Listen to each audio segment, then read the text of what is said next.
Hello and Namaskar.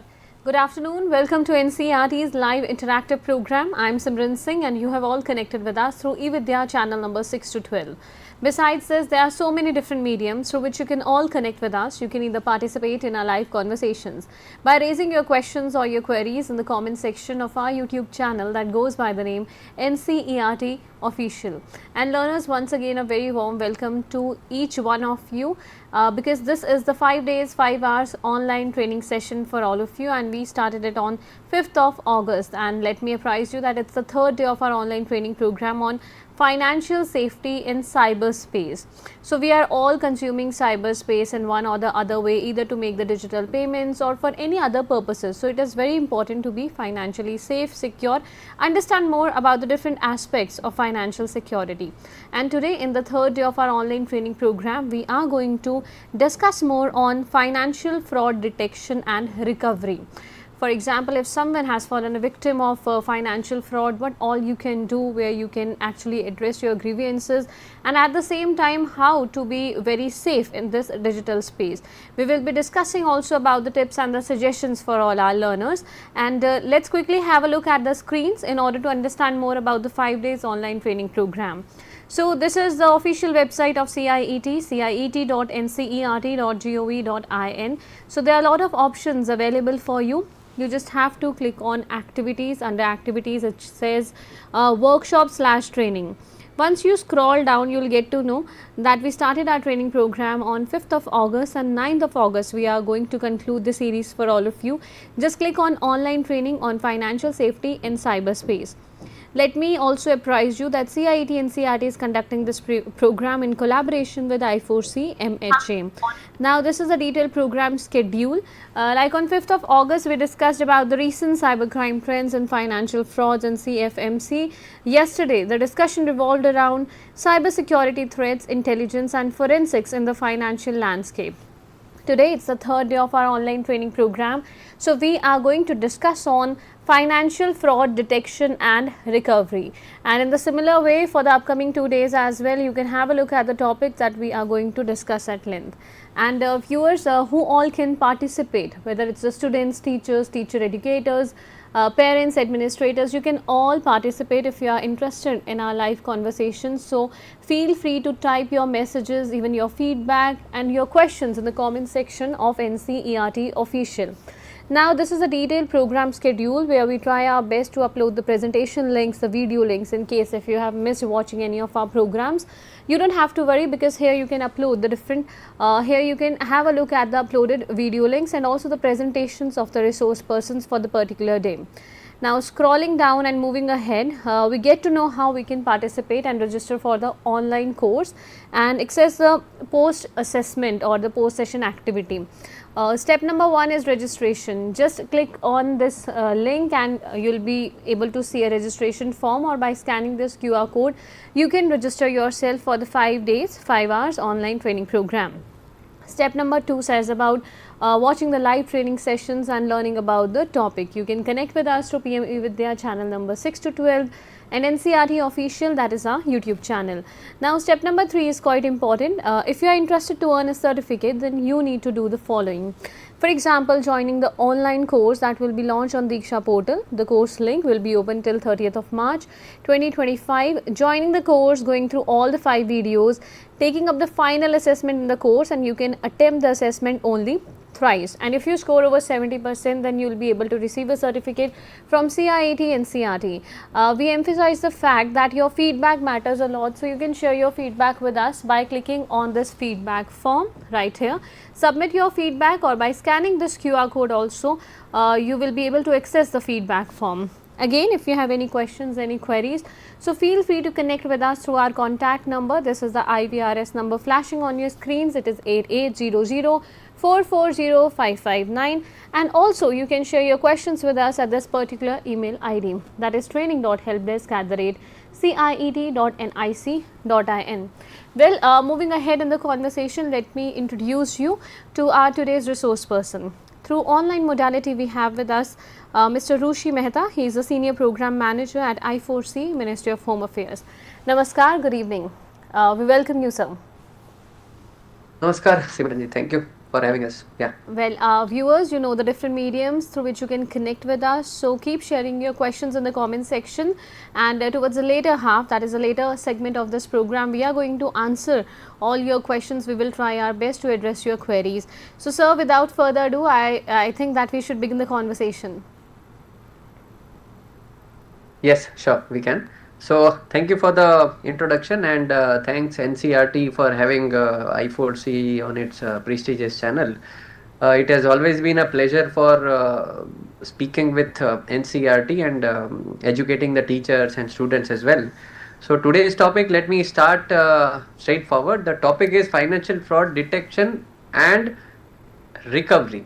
Okay, so there is a deep meaning behind this particular topic. For example, many a times a person has started becoming victim of cybercrime, still he is not aware that he is becoming a victim. So you are not able to detect it while you are becoming a victim of cybercrime. And let's say if you have been a cybercrime victim, how can you get your money back? So that is how the particular session is about. So without wasting much time, let's go to the first slide, that is the modus operandi and how the frauds are taking place. This is very much important because if you miss this slide, you will not be able to understand how many types of crimes take place and in which case you can get refund, in which case you will not be able to get refund. Okay, so the first thing that I would like to bring out to your notice is that there are two type of frauds or the financial fraud wherein the money will be debited from your account. First one to your left, it is authorized push payment frauds. Means you are yourself sending the money or allowing the person to debit your bank account. So it is a consent based cyber fraud wherein you are authorized push payment. It is an international term, means you are yourself giving out the money to the fraudsters. So that is the first one, authorized payments. Which crimes comes under those? So first one is investment scams. I will go in detail on that one. Second one is digital arrest. Third one is phishing. Fourth one is Android malwares.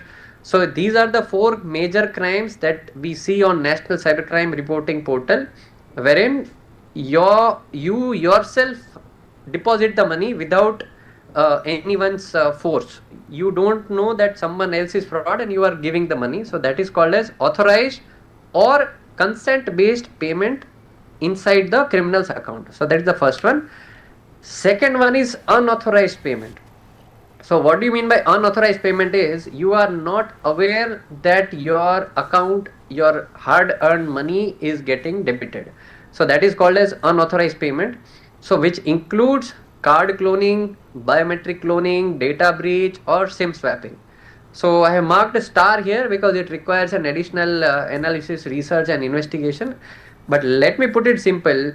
If you go in an ATM and if you plug in your card and someone steals your card number and without your authorization, now they are creating a new ATM card and somewhere else they are using that ATM card, a cloned card, for debiting your bank balance. So that is called as card cloning. Then you see biometric cloning, means your biometric thumb print, someone clones it and someone uses it for withdrawing through Aadhaar enabled payment system, APS. So that is also a non-consent based payment, so which is called as unauthorized payment. Third one is data breach, wherein your card details or your payment details are stored somewhere safely and there is a breach of server. So that is called as a data breach and then your financial fraud will take place. So last one is SIM swapping, wherein someone issues a SIM card in your name without your consent and then get the OTPs on that number, one time passwords of your net banking. So these kind of frauds include SIM swapping fraud, so which is called as unauthorized payments, wherein a user has not given his consent for debiting his account. So keep this in mind. This will be very much useful while we are going for the recovery part. So authorized payments, unauthorized payments. So let us go next on some of the hot stock market scams. Okay, so this one is one of the India's largest scams as of today. What happens here, we believe in giving the real time screenshot so that you can understand better. So all of you use Instagram, right? Facebook and Instagram, and we keep on scrolling. We spend 1 or 2 hours on daily basis on the Instagram and look at all the different type of content. So there is a particular type of content. Let me zoom my screen a bit. So there is a particular type of content which is known as paid posts. What do you mean by paid post is, so let's say if you put a post on Facebook and if you pay some money to Facebook, so in that case what happens is Facebook will show that post as a sponsored post. You can see it in the screen. There is a sponsored logo that is written. So these are the paid posts which are also known as advertisements, and these will be shown to a wide range of people. So what is happening is, while we are scrolling through Facebook or Instagram, we see a lot of advertisements on the our post or on our page. Now here I have purposefully put the regional photographs. Why? Because the criminals are going regional. So on the left hand side, if you see, there is a different language which they have put, but ultimately it is asking you to invest in stock market. On the right hand side, again there is a different language which is again a sponsored post which is asking you to invest into stock market, right? When you click on this post, you will be added to a WhatsApp group. So when you get added to a WhatsApp group, they will tell you that okay, this is our app, which is a stock trading app, also known as share market app, and you install this to get high returns. So we are discussing about the first category of fraud, which is known as authorized payment fraud, wherein user is himself putting the money inside the bank account of the criminal. Okay. So on the first hand side, how they can reach you is, let's say if you are sitting in Madhya Pradesh, or someone else is sitting in let's say Tamil Nadu. So both the people will get a advertisement in their own language. Yeah, it comes in Hindi, Tamil, Gujarati. So you will get a advertisement in your own language. When you click on that ad, you will be given an app which is hosted on. So let's say in this case, this is hosted on Apple Store. Okay. So once you install this app, then they will tell you that okay, let's learn how to invest in stock market. So on the screen you can see this is again a recorded session which they play, and how they do is they have some experts who are good at stock market.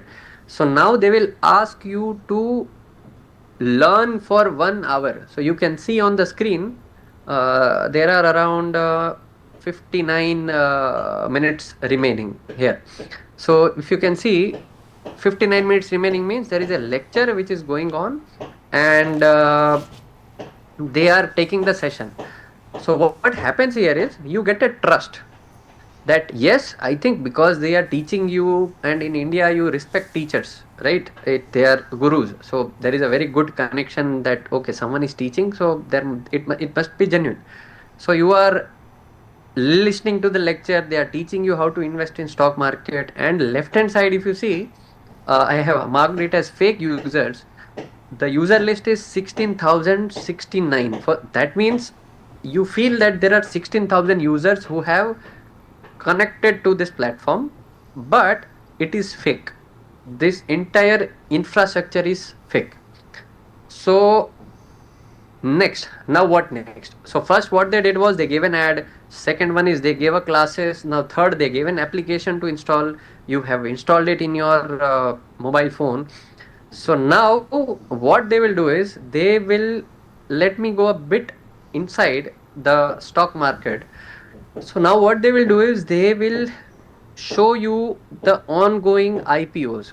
So for those who are not into stock market, maybe you can just listen to it. But for those who are into stock market, so let's say for example, right now, Ola Electric is giving an IPO. So that subscription is live. So what these guys will say is, if you invest into the IPO through our platform, in that case you will 100% confirm get the IPO allotment. So they are promising you very high returns, confirm IPO allotment on the stock trading app installation. So as you can see on the screen, the layout is so real. It is, everything is live, even the Nifty, Sensex, Nifty 50, every screen that you see, it is live, real data that they are putting it in the application. And since you are having this trust on your teacher, and you can see, yes, you can earn lot of money and get confirm allotment. So what people are doing is they are pulling out all their life savings and putting all their money into this app.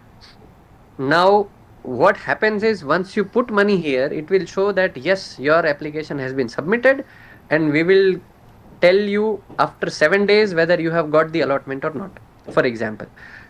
And you never get your money back. Money gone is gone. So this is one of the stock trading platform, and you can see how professionally it is designed. And let me show you the real screenshot of where they will ask you to put the money.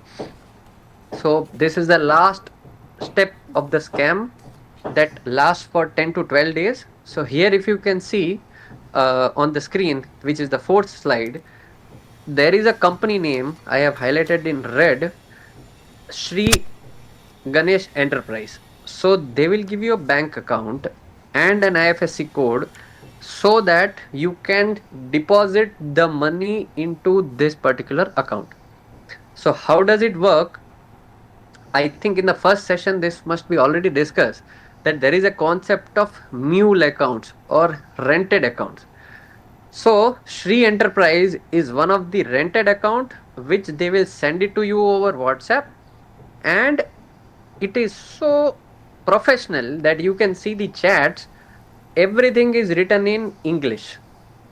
Plus there is a psychological study that if a girl's DP is used and a professional attire is shown, so in the DP you can see she has wore a professional clothes, that earns more trust of the people. So generally it would be a female attire that would be given in the WhatsApp DP, and enterprise account, current account, that will be mentioned in the WhatsApp channel, WhatsApp screenshot, and they will ask you to deposit the money here to get confirm allotment of the IPO, right? So from here, the beauty of the fraud is, you are depositing the money here, you are, listen carefully, you are depositing the money here, it is an authorized payment. You are yourself putting the money inside this bank account, which is fake account. You are giving consent of your debit, right? No one has given an unauthorized access, so your account is not compromised. You have yourself deposited the money, so that is why this is an authorized push payment fraud, one of the largest scams happening so far in India as of now. And these are very high value frauds. People are losing 40 lakhs, 50 lakhs. Many have also lost 5 crore to 10 crore rupees by investing into these fake share market platforms. So this is one of the largest modus operandi that we see so far in India. And I would suggest you to invest only in the SEBI registered platforms rather than random platforms which are giving you high returns and high uh, allotment chances, right? So we can take questions in the comment, and if you have any doubts, maybe we can take it after the session as well. So that was the first example of authorized push payment fraud, which is also known as stock trading scam. Okay.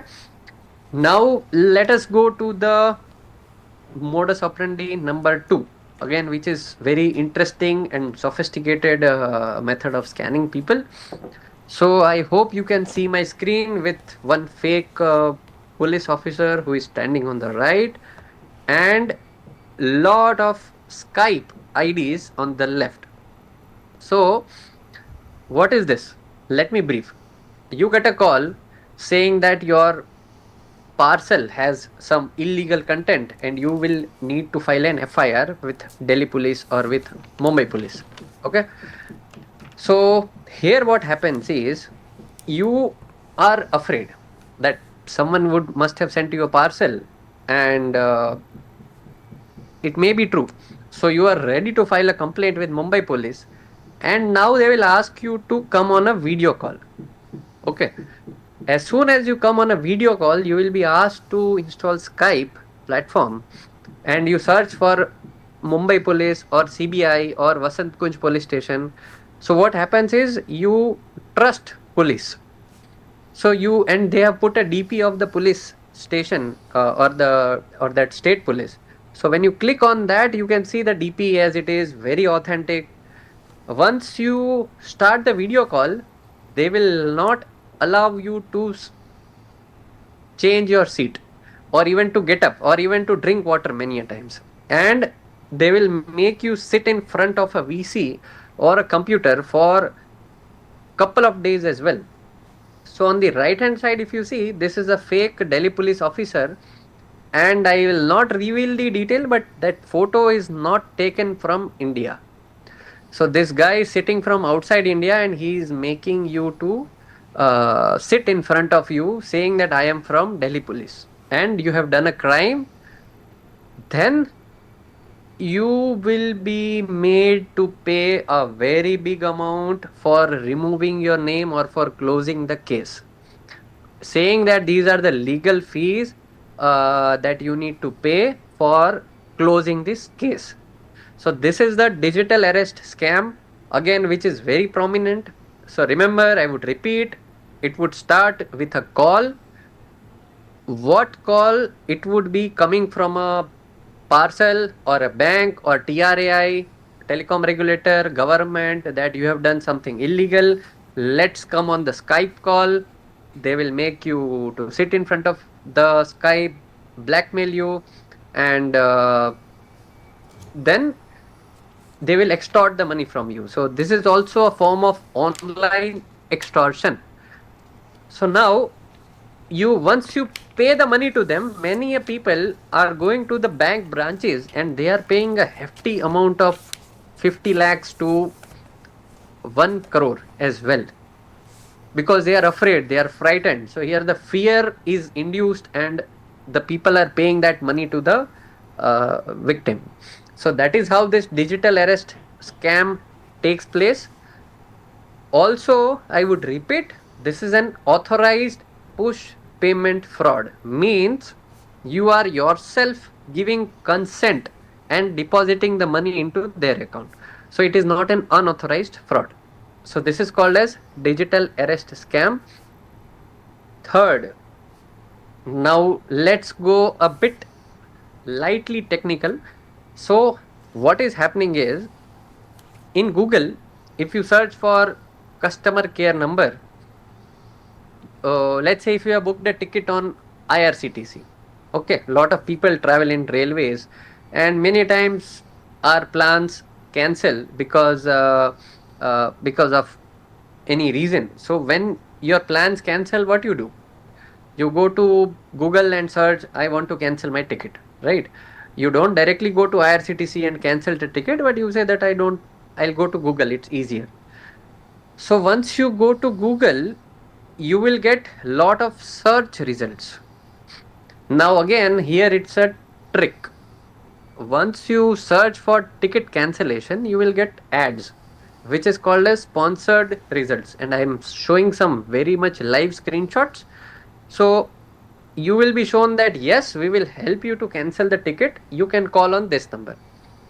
So once you call on this number, immediately there will be a very big call center which is running and which is waiting that some victim will call. Okay. So they will pick up the call and say that yes, sir, we will assist you.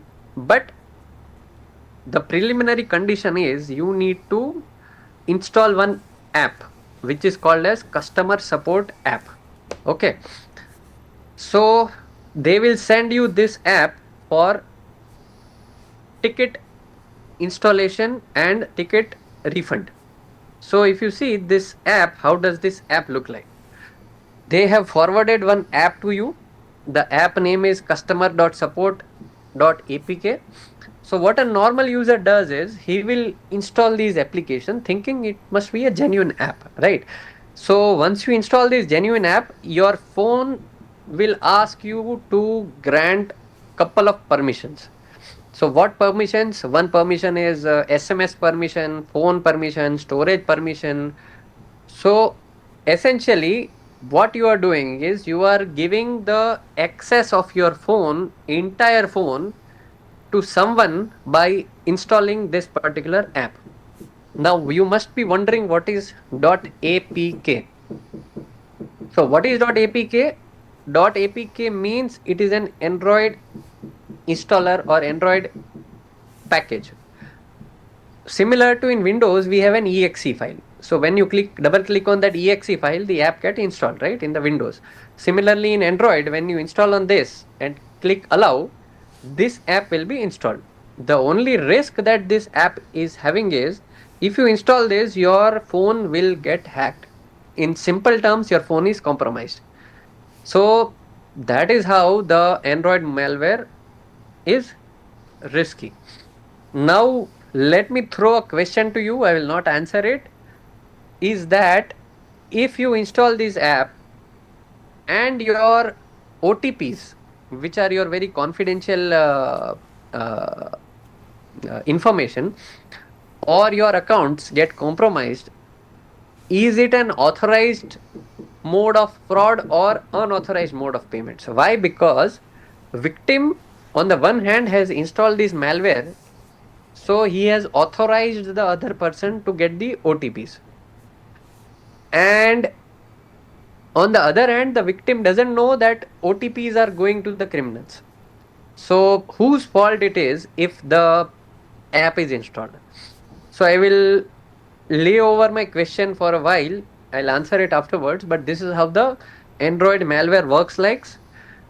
It is very risky because once you have installed this app, you will not know that you have installed this app and you need to remove it immediately as a part of fraud prevention, or else your phone will continue to get compromised. So the only request to all of the viewers is if you are getting this APK file and you are installing it, first step, do not install. In case you have mistakenly installed it, safest way is to format your phone or else uninstall this application from the installed application list. So that is the third major crime that is taking place and which is very dangerous, which can hack your phone, which is Android malware scam. So let us go to the original topics part on what is the way out. What does the Reserve Bank of India say on the refund, on the reversal, which is the today's topic, and how can the government of India or the Ministry of Home Affairs or your state police contribute for your grievance redressal, right? So all of you are interested to get your money back if you are a victim. So now let's go to the guideline. So here is the guideline, which is one of the very powerful feature given by Reserve Bank of India and powerful guideline that has been released by Reserve Bank for consumer protection. So I would request all of you to save this guideline and use it for your future reference. And the link, we can mention it in the comments after the session. But till then, let me brief what this guideline says. We will break this guideline into understandable format. So first one is the guideline gives an overview on limited liability of customers in unauthorized electronic banking transaction. So let me break it. Okay. So just a minute. Yeah. So let me break the full guidelines here. So first one is, if you see, limited liability. So what do you mean by limited liability? Limited liability means for all frauds, the bank will not pay you back the money. Only in certain cases, bank will pay back the money. Second one is unauthorized electronic banking transaction. Means transaction not authorized by a user. Means the transaction must take place, the transaction has taken place without the authorization of a user. So first one, for example, we gave an example of stock trading scam. That is not an unauthorized electronic transfer. It was an authorized transfer. Second one, digital arrest. It was not an unauthorized transfer. It was a authorized transfer. Why? Because user is himself depositing the money into the account of the criminals. So this guideline does not apply to those kind of frauds, but this guideline applies to some category like SIM swapping, wherein the user has no idea that money is debited. Okay. So let us go to the next slide. Very important slide. A customer's entitlement to zero liability shall arise where the authorized transaction occurs in following events. Means, what do you mean by zero liability? Means the customer will get back the entire money back. So this is very powerful statement from Reserve Bank of India. Means the customer is not liable of fraud if, in case, deficiency or negligence or contributory fraud is on the part of the bank. Means bank is responsible, customer is not responsible. In this case, entire sum will be reversed. The customer is not liable for the fraud. But there is a catch to it. What is the catch? In this, you need to immediately inform the bank that you have got a fraud. Your account has been debited without any authorization of yours. So then only the process will take place. So this is the first statement from RBI, that is zero liability on the customer in case the negligence is on the part of the bank. Okay. Now, second, this is the major category of the frauds fall under this particular category, which is called as limited liability of the customer. Means you read the statement which says, in case the loss is due to the negligence of the customer. Means you have installed an Android application, you have given your username and password to the bank, or you have given your username password to unknown person on a phishing website. So this means there is a negligence and bank is not responsible for your loss. Or else, in many a case these days, what happens that there are ATM cards. Some people exchange the ATM cards on the ATM in the pretext of helping the others person. And once you exchange that card, now that card is in possession of some another person. So here also there is a negligence by the customer, and he is not handling his own card. So here the liability does not go on the bank. Customer will not be given back the money. Right?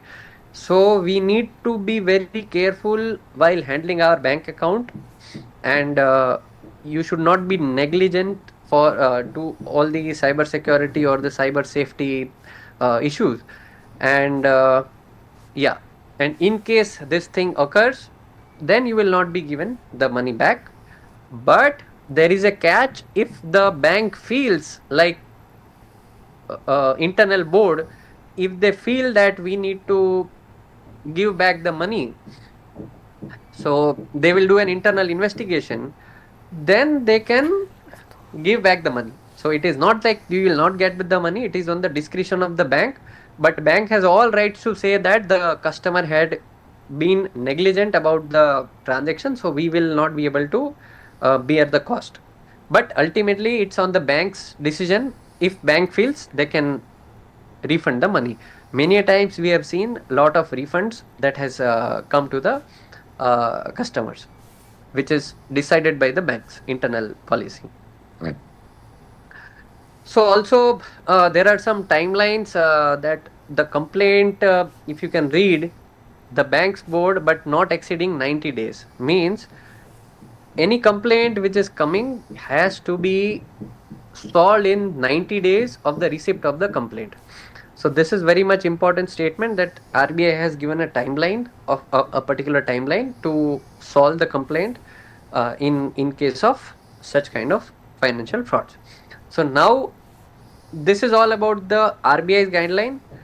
Now let's see on in case there is a customer negligence, what to do in that case.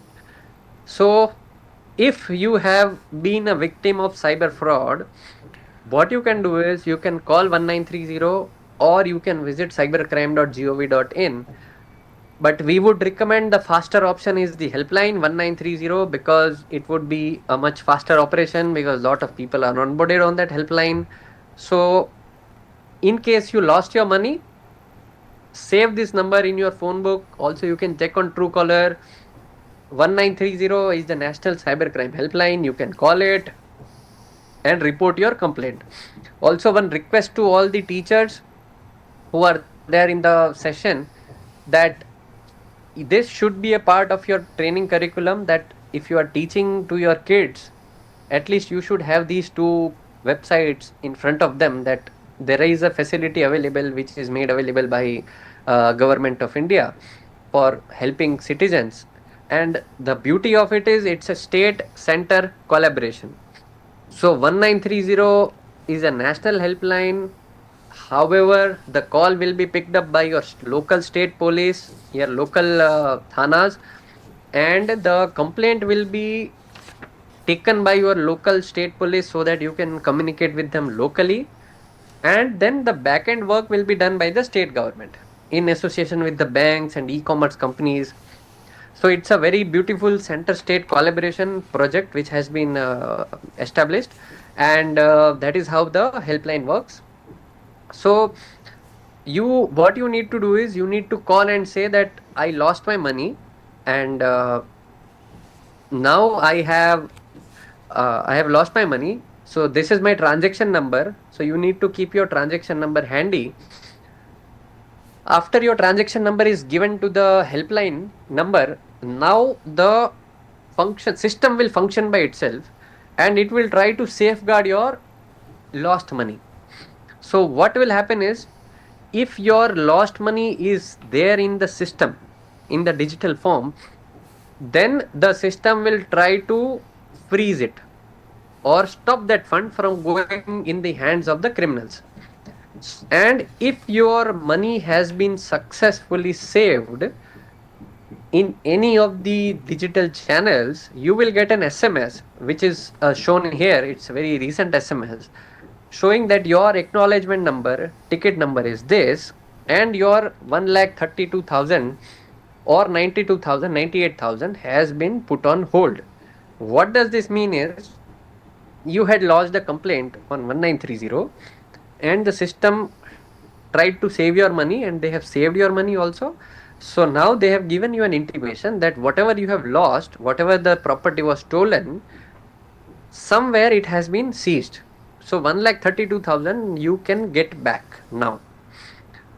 What is the due procedure next, that we will explain here, but this is the first step to reversal. So first step is to stop, second step is to revert. Okay? So that is how the system functions. And what you can do next is, now you can go and approach your local police station, or even file an application in court in some of the states for getting your money back. Now, what is the procedure? So this is a very simple complaint, so there was a complaint, and there was some amount that was freezed in the bank. So the victim has filed an application in the court saying that we need to refund the money, so I need to get my money back, which is frozen in some of the account and which did not go to the criminal.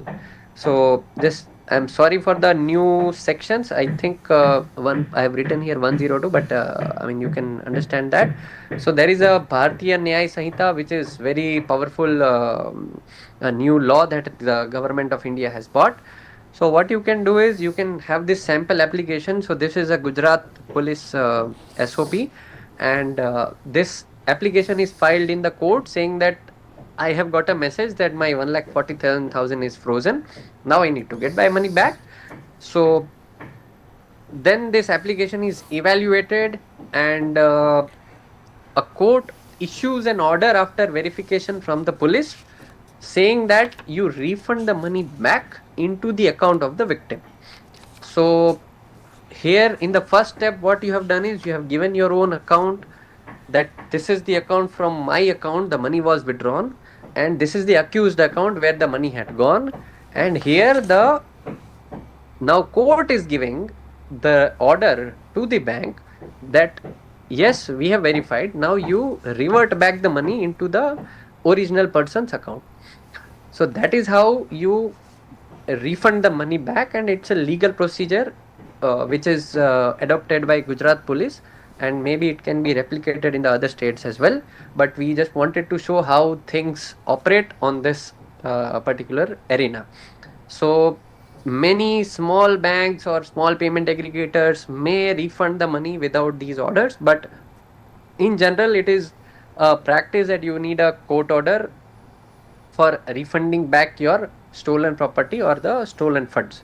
So that is about this particular refund thing. But again, I would repeat, it will only be applicable after your funds are frozen through 1930 or through the police officer. You cannot get back every time. You will not be able to get back the account or the money, uh, uh, because if the money is saved in the system, only then you will be able to get back. So this is only for if your money is saved. So and also one thing I would like to tell all of you is that these procedures may take time. So you need to be patient, you need to be cooperative with the police or the court, and then get your money back. Because what happens is, many a times we think that I mean we should immediately get back the money. So I would request all of you that these things takes times. Many times I think in Gujarat it is 1 or 2 months wherein they are giving back the money. In other states also it's a similar timelines. But sometimes for verification, this may take more time. So depends on the state to state. So I would like to give one advice to all of you is that before just ending my session is, do not fall in trap of the criminals. Do not get lured by the typical emotions of love, greed, and fear. Use digital devices, but take a small training on how to use your digital device safely, how to do a financial transaction safely, how not to fall in trap of the investment scams or gaming scams, and use it safely. Only then it is safe. Because why I am saying this is because I'll just stop my slide and then end in next 1 minute. So why I am saying this is because if you are using a vehicle, you take a driving test and you get a vehicle license, right? But if you are using a phone which is much powerful than a vehicle, you can do a lot of things from here. You did not learn that particular thing on how to use your phone, right? So better is you take a small training on how to use your digital device safely, and then start using your phone. So then that is much safer to use it, and it would be more convenient and long term way of using your digital devices, right? So over to NCRT for questions. Well, thank you so much, sir, for sharing all these details with our viewers. I'm pretty sure that they are going to take a note of the important areas highlighted by you. Well, we have a few questions. If you allow, we can proceed with the questions and their answers. Sure. Should we go with the questions? Yeah, we can go, ma'am, please. All right. So, primarily to ask, why do you think that financial fraud or financial safety is a growing concern among the students, especially and the young professionals? Right. Sorry, I didn't get your question. Can you again repeat? Primarily, Please? we are starting with the basic one. Why do you feel that financial safety or security is a growing concern among the young professionals or per se students, provided the environment in which we are living? Because we are online like all the time. Correct. So why is it important is because it's a question about your hard-earned money, and also it's a question about your personal data and your personal life as well. So for example, if you are taking a picture and it gets leaked, which is very confidential picture, and it gets leaked, so many a times it may be a reputational loss for your entire life as well. Plus many of you have earned your hard and I mean through your hard work you have earned lot of money at 30, and suddenly you install one malware and your entire account is compromised. So then you come back to zero from where you started. So that's why it is very much important to safeguard yourself from these type of scams. Yeah. So, having understood the importance of financial safety, we would also like to know that how can students identify the potential financial threat or any fraud that is about to happen, or maybe any suspicious activity happening with our mobile phones, because every now and then we are using the different platforms, we are downloading the different applications for the different purposes. Now we get certain links, we download them. Now how to go about this safety concern, which what is safe to download, what might encash something else from our account? So I have again I would go by personal advice that our Indian old age wisdom, which says go minimalistic. Okay. So if you can do with one application, why do you need 5 applications to take it forward, right? So go with the bare minimum apps, only install the apps which you need rather than installing hell lot of applications which even you don't know why that application is about. For example, if you need a cab booking app, you can go for 2 or 3 applications, that's it. Why do you need to install some random applications which is giving you uh, deep discounts, for example? So if you go with the limited app on whatever you need, you are downloading it rather than exploring lot of apps, then I think we are safe. Plus one more thing, on Google Play Store or Apple Store, do not blindly rely on the reviews and ratings because it can be fake. We have seen a lot of cases wherein 5-star apps or best of the reviews apps were fake. So that is how you can at least check and verify. So it is saying in cyber that I mean you should do a risk analysis first on what can go wrong and then install it. So yeah. All right. Kindly also walk us through very quickly regarding this process of recovery from the financial fraud, like how long does it take, and also what are certain challenges that we might face in this process, and can we also track the information? Yes, so step number one, the question number one was how much time it will take. As I said in my session also, it's a legal procedure, so it will have its own time and due course. Step number two, how to track it. So you can go to cybercrime.gov.in and you can go to register or file a complaint, and you can log in into that through your acknowledgement number which has come to you over SMS, and you can track your progress there. So, and what is the challenge? The third part, the system will be able to save money only if the money is present in the bank account in any of the other bank account. If the money has been withdrawn through cash by the criminal or through e-rupee or through international transfer or through cryptocurrency, I mean there are a lot of ways wherein they take out the money. in that case the system will not be able to save the money. So that is a challenge which I mean we are trying to address. So the recovery percentage is around I think 10 to 12% nationally. So that is one of the challenge. So the faster you report, the higher the chances for getting the money frozen. And also we have seen and witnessed that these cyber criminals, they take the fraudsters especially, they take the advantage of the fear of a human being. For example, you mentioned about the police officer that has been like impersonating a police officer. So for example, if I receive a call from a police officer, the first thing will be a sense of fear, and that might also happen to our students because they are the vulnerable beings, having understood less about the society and the way it works. So what should be our immediate step if we feel that I haven't done anything but there's something wrong happening with me? Okay, so the first step would be if a police officer is calling you, you must be very happy because they are for you, right? Police Okay. officers are for you, for your protection.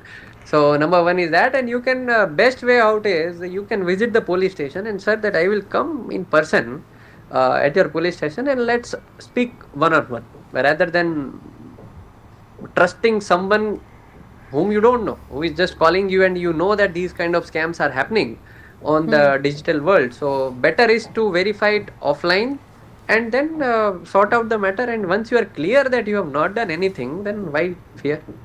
That's it. Well, all right, then I think we have to start believing our instincts and be confident in our personalities. If we haven't done anything Yeah, wrong, then there's nothing to fear, right? correct. Well, thank you so much, Mr. Rushi Mehta, for connecting with us in this conversation and providing your precious time and sharing this information. Thank you so much. Sure. Thank you to Thank all you. the viewers who have connected with CIT and CRT for this particular live interactive program. Well, this was the third day of our online training segment for these 5 days, 5 hours online training session. Once again, taking a quick view of our website and the pages detailed for all of you. Today we discussed about financial fraud detection and recovery. Tomorrow at the same time we will be right back discussing more on legal, regulatory and framework on financial safety in cyberspace, and on the concluding day we're going to discuss about safeguarding your financial accounts and cyber dose. So viewers, take a note of all the important areas that our experts keep on saying and emphasizing for all of you, because we are all using digital space and something or the other could happen with anyone. So be cyber safe. Thank you so much to everyone who has connected or tuned in with us through NCRT official or with their channel number 6 to 12. Now it's time to wrap up this particular segment, but next up we have our Sahyog session where we try to provide guidance for mental well-being and psychosocial support to all our learners and all our viewers who connect with us. Stay connected and keep watching Evidya channels. Namaskar.